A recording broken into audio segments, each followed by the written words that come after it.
The annual Asia-Pacific Economic Cooperation Summit kicks off Wednesday next week against a backdrop of a world in turmoil.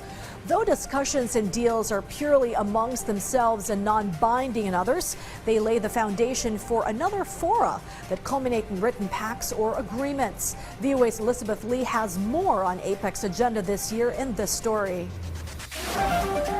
From the Israel-Hamas conflict to war in Ukraine, this year's APEC meeting of world leaders is unlike any other in recent history. It's significant and arguably unprecedented.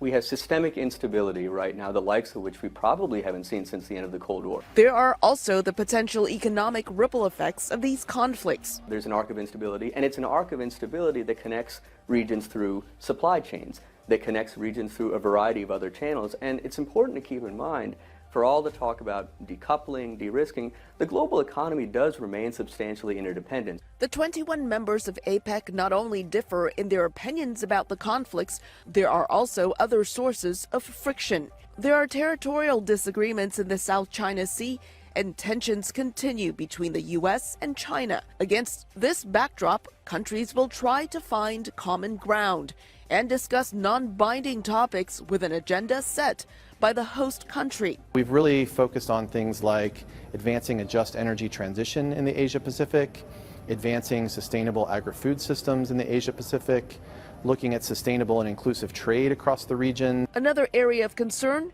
how to reduce supply chain risks, with lessons learned from the breakdown during the pandemic. I think what you will see is about sort of resilience, redundancy, to make sure that there's no one point of failure in the event of a pandemic.